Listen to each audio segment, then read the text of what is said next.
नवी मुंबईतील झोपडपट्टीधारकांना क्लस्टरच्या माध्यमातून मोठी घरं आणि अधिकृत घरं देण्याचा निर्धार जो आहे तो नवी मुंबईतील शिवसेना शिंदे गटातर्फे व्यक्त करण्यात आलेला आहे. आपल्याबरोबर शिवसेनेचे उपनेते आहेत विजय चौगुले, त्यांच्याकडून जाणून घेऊयात. सर, काय सांगाल, काय आपण नेमकं झोपडपट्टीधारकांना देणार आहात? कशा प्रकारे हे अधिकृत घरं देणार आहात? नाही, जसं आज शासनाने हे SRA लागू केलेलं आहे, त्यांनी टेंडर सुद्धा काढलेलं आहे. ची विनंती राहणार आहे की SRA पण एक शासन आमच्यासाठी एक एक एक पाऊल पुढे आलेलं आहे आमच्या झोपडपट्टीच्या लोकांसाठी. आणि कुठेतरी आमचा एक झोपडपट्टीचा पॉझिटिव्ह विचार करून शासनाने एक टाकलेलं पाऊल आहे. पण आमचं म्हणणं असं आहे की SRA न करता त्या ठिकाणी क्लस्टर करावे, जेणेकरून क्लस्टरच्या माध्यमातून 2020च्या लोकांना फायदा मिळेल. 500 म्हणजे 200च्या आतील लोक असेल त्यांना 323चा एरिया भेटेल. 1 bed hall, kitchen, master bedroom भेटेल. आणि ज्यांची घरं मोठी असतील त्यांना सुद्धा काही कन्स्ट्रक्शन रेट भरून, जर समजा 500चं घर असेल तर त्यांना 500ची घरं भेटतील, कोणाचं 900 पर्यंतचं घर असेल तर त्यांना 900 पर्यंतची घरं भेटतील. ते क्लस्टरमध्ये त्या तशा रिक्वायरमेंट आहेत आणि क्लस्टरमध्ये तसे नियम आहेत. आणि शॉपिंग ज्याचं घर असेल, ज्याचं 180 फुटापर्यंत त्याला दुकानाचं गाळा भेटेल, ज्याचं आहे तसं, त्याचं मोठं असेल तर त्याचं रेडी रेकनर भरून ते पण भेटेल.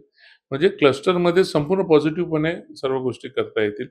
आणि SRA मध्ये गेल्यानंतर 2011 पर्यंतचे नियम लागतील. त्याच्यानंतर परत आले 2002 आणि 2011च्या मधला जो अ, अ, हे आहे, तो टाइम पिरियड आहे, त्याच्यासाठी 2.5 लाख रुपये भरायला लागतील. हे तेवढे पैसे क्लस्टर बिस्टरमध्ये भरता येणार नाहीत आणि एकदम सुखरूपपणे सर्वांना मार्ग मोकळा होईल. एकूणच MIDCने देखील SRA लावण्याचा प्रयत्न केलेला आहे. 300 स्क्वेअर फूट घरं देण्याचा त्यांनी जो टेंडर काढलेला आहे, त्या टेंडरकडे आपण कशाप्रकारे बघता? कारण MIDCचाच जो मंत्रिपद आहे ते शिवसेनेकडेच आहे. मग याला आपला विरोध आहे का? नाही, विरोध आमचा कुणाला नाहीये. आमचा विरोध या गोष्टीला आहे की MIDCने काढलेलं टेंडर एक पॉझिटिव्हपणे टाकलेलं एक पाऊल आहे. पण आम्हाला माझं म्हणणं हेच आहे की SRA लागू न करता क्लस्टर लागू करावं, की जेणेकरून आमच्या सर्वांचा फायदा होईल.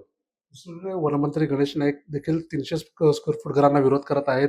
त्यांचे जे हे माजी बघा, आमदार आहेत, हे बघा, ते काय करतात आणि काय नाही करत त्याच्याशी मला काही घेणं नाही आणि देणं नाही. एवढं जर त्यांच्या मनामध्ये जर प्रामाणिक इच्छा असती, तर एवढ्याला झोपडपट्टीवाल्यांना घरं भेटली असती. तुम्हाला ते श्रमिक नगरचं जाऊन बघा ना, कितीचं घर दिलेलं आहे त्या ठिकाणी नगरपालिकेच्या मध्ये. आम्हाला त्यांच्याशी काही घेणं देणं नाही.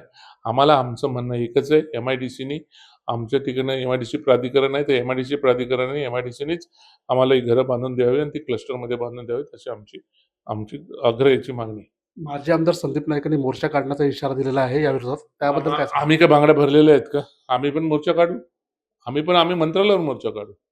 उद्या जर मोर्चाच काढायचं झालं तर आम्ही पण मोर्चा काढू. आम्हाला सरकारच्या विरोधात जायचं ना, म्हणून आम्ही शांत आहे. ह्यांना जर सरकारच्या विरोधात, जर TRच्या विरोधात जायचं असेल तर ते बघतील, त्यांचं ते बघून घेतील.